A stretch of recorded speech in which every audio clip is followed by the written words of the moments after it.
Nous sommes à moins de 48 heures du premier jour de la saison cyclonique.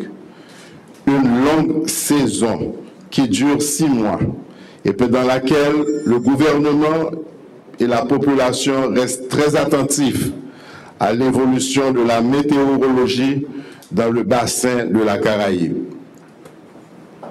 Le sud de notre pays est si souvent dévasté, tandis que d'autres départements enregistrent de graves inondations ou perturbations à l'heure des cyclones.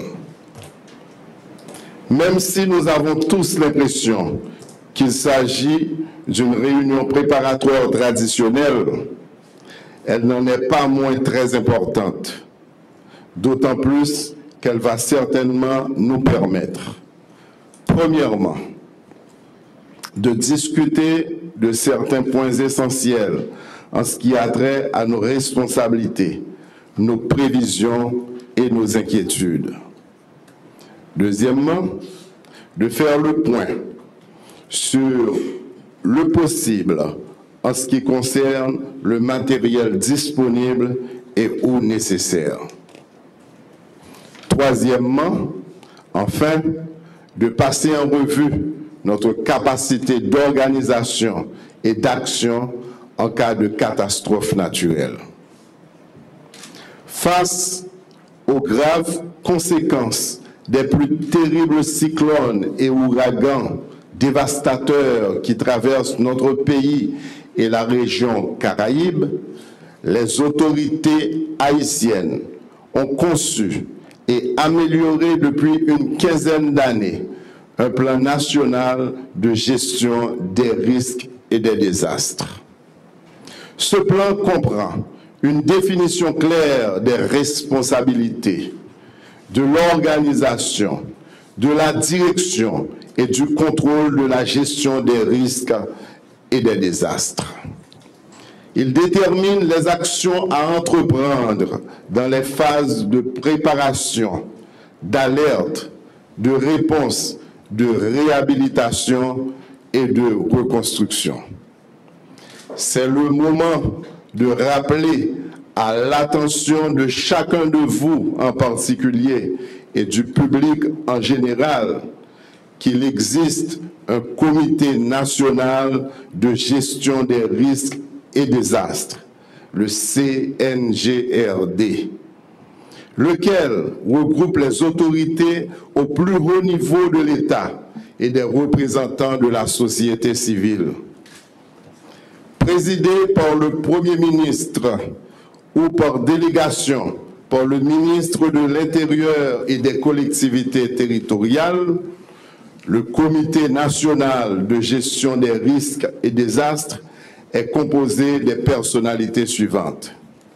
Le ministre de l'Intérieur et des collectivités territoriales, le ministre de l'Économie et des Finances, le ministre de la Santé publique et de la Population, le ministre des Travaux publics, Transports et Communications, le ministre de l'Agriculture, des Ressources naturelles et du Développement rural, le ministre de l'Environnement, le ministre de la Coopération, de la Planification et de la Coopération externe, le ministre des Affaires sociales et du Travail, le ministre de l'Éducation nationale et de la formation professionnelle, le ministre de la Jeunesse et des Sports et de l'Action civique, le président de la Croix-Rouge haïtienne. Appuyé par le secrétaire du Conseil du gouvernement, le Comité national de gestion des risques et désastres dispose d'un secrétariat exécutif dont fait partie la direction de la protection civile. Notez, s'il vous plaît, qu'un représentant du Parlement ou un représentant des maires peuvent assister aux réunions du Comité national de gestion des risques et désastres sur demande expresse de son président. Quelles sont les attributions du Comité national de gestion des risques et désastres? Voyons ensemble. En temps normal, Il définit la politique du gouvernement en matière de gestion des risques et des désastres. Il s'assure que tous les ministères et autres entités impliquées sont représentés au sein du système national de gestion des risques et des désastres et dispose d'une enveloppe budgétaire pour la planification et l'exécution des activités de gestion des risques et désastres. 3. Il veille à l'organisation et au fonctionnement du groupe d'appui de la société civile et du groupe d'appui de la coopération internationale. 4. Il met en place et veille au fonctionnement de la commission permanente chargée du suivi et de l'évaluation du plan national de gestion des risques et désastres. 5. Il promeut une stratégie d'intégration à travers le renforcement progressif des liens bilatéraux et multilatéraux. 6. Il promeut les réformes normatives nécessaires en matière de gestion des risques et désastres et veille à leur application. D'autre part, en cas de désastre, il prend des décisions pour la conduite des actions de réponse si l'importance ou la nature des calamités dépasse la planification établie. Il analyse les documents évaluant l'ampleur d'un désastre et, le cas échéant, conseille le président de la République sur l'opportunité de décréter l'état d'urgence. 6. Il supervise les actions entreprises par les instances d'opération. 4.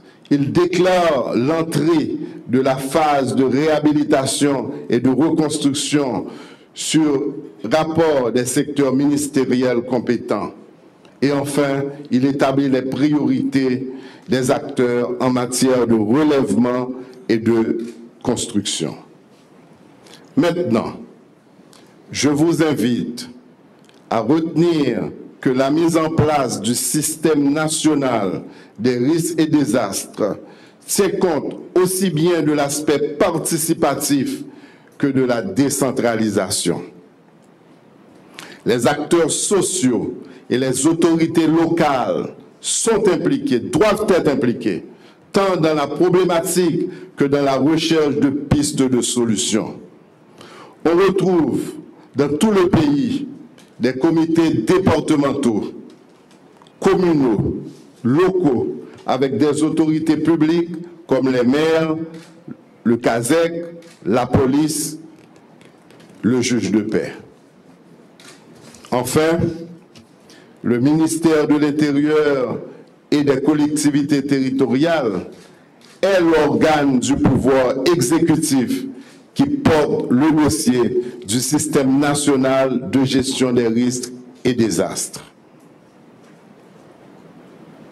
Mesdames et messieurs les ministres, monsieur le ministre de l'Intérieur, messieurs et dames de la protection civile, messieurs les représentants de la police nationale, monsieur le directeur de la protection civile, la première phase de notre rencontre étant close, nous allons ouvrir les échanges sur les points les plus importants pour une meilleure compréhension de chacun de nous et pour la pleine harmonisation de cette assemblée spéciale. En tant que Premier ministre, je souhaite une excellente participation à chacun de vous. Merci.